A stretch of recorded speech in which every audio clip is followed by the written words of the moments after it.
Welcome to this channel, friends. This is Amit Pathak, your NLP coach, and today I'm going to cover the third episode of my multi-part series on long-term relationships, especially marriage. As this is a sequel, in case if you haven't watched the previous two episodes, I would strongly recommend that you first go and watch them before coming here. Otherwise, the story won't make much sense to you. Now, before I go ahead, I want to thank all of you for an overwhelmingly positive response to this series. I'm glad it has helped you understand your relationship dynamics and how to navigate through it smoothly.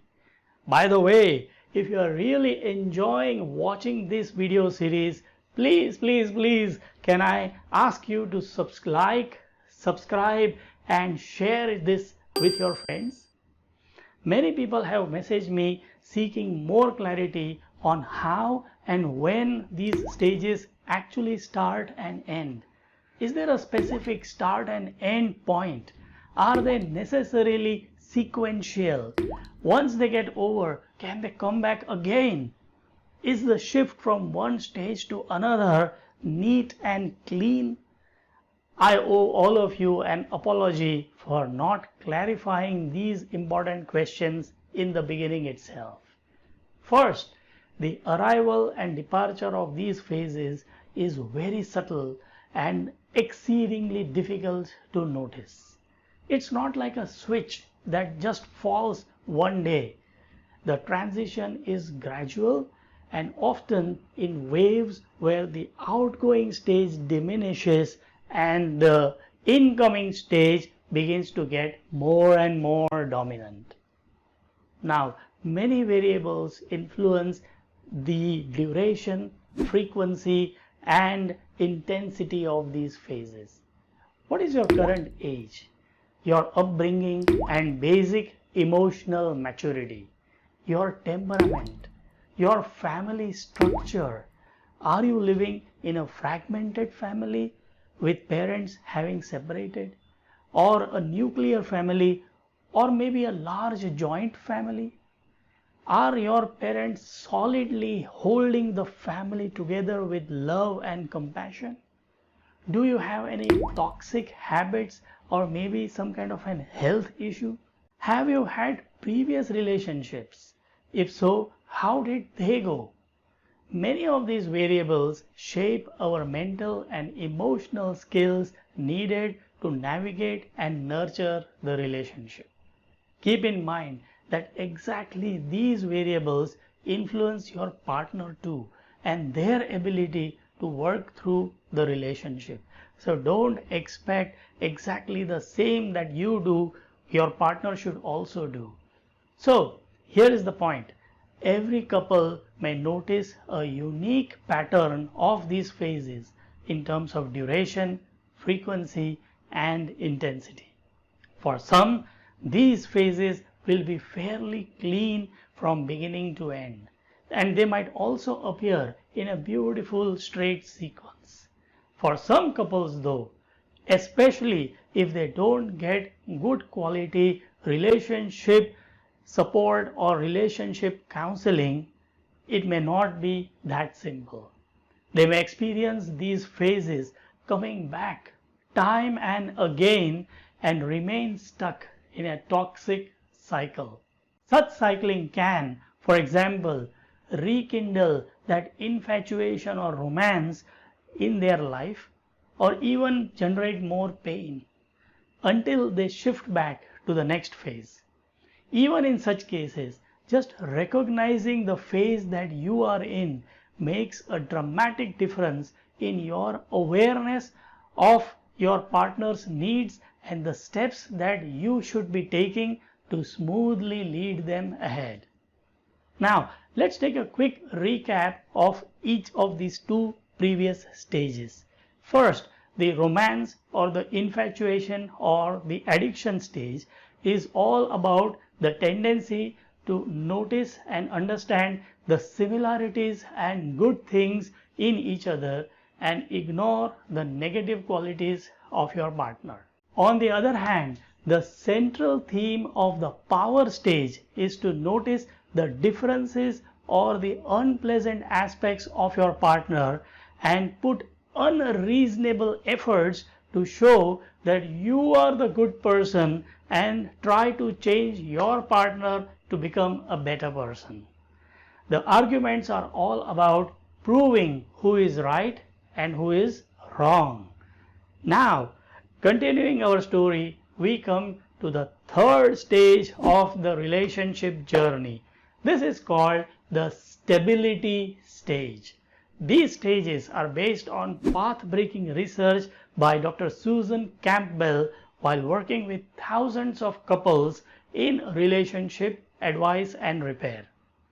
For most couples, the stability stage evolves through a long series of arguments, apologies, resolutions and promises to change ways, putting efforts to change to the best extent possible, then making mistakes again, leading to fresh arguments, and then apologies, and then promises to change, and so on it goes. This stage brings in a process of continuous adjustments, gives and takes. It will come only if both partners genuinely desire to make the relationship work and are willing to invest the efforts needed to make it work. The stability stage is all about zooming out and looking at the bigger picture of your relationship. It happens when both partners see the larger value, the bigger value of being together, becoming aware of their good qualities and accepting their limitations as a positive trade-off that makes the overall relationship feel good and prosper. The key point is you begin to appreciate your partner despite their limitations, looking at the larger scheme of things. It doesn't mean that the arguments will stop. No, but you will have learned how to fight in a way that both of you arrive at a mutual compromise that lets both of you gain something valuable and useful in that argument. When increasingly your arguments end into a positive mutual acceptance of each other's points of view, your relationship is slowly and steadily rolling towards the stability stage. In the stability stage, the couple begins to realize that changing self or their partner is not easy. Ideally, this realization should also bring in an acceptance to let your partner be as they are. More importantly, the idea of feeling good in their happiness. But if you cannot bring yourself to that acceptance, it may also bring in a feeling of resentment that you tried your best but it didn't work. I would say it's always better to accept your partner with all their goods and bads with a smile. As time passes, the frequency and intensity of arguments gradually reduce, leading way to an equation of harmony and understanding where each partner understands their own boundaries and appreciates their partner's needs better. Now, how are fights in the stability stage different from the power stage? Fights in the power stage are all about I am right and you are wrong. However, in the stability stage, the conflicts and arguments usually teach you something about your partner and your own needs and limitations. And this helps you to nurture and build a better bond with them. Now, you won't be emotional about the conflicts, rather you will learn from them. You realize that there is nothing right or wrong, but there is something that can make this relationship work if you can accept few things and let go of few things. Now, how is love in this stage different from the romance stage? Well, this is a stage where the relationship gets deeper and more mature than the romance stage. There is an inner sense of happiness and a sense of belonging instead of that teenage infatuation which signatured the romance stage.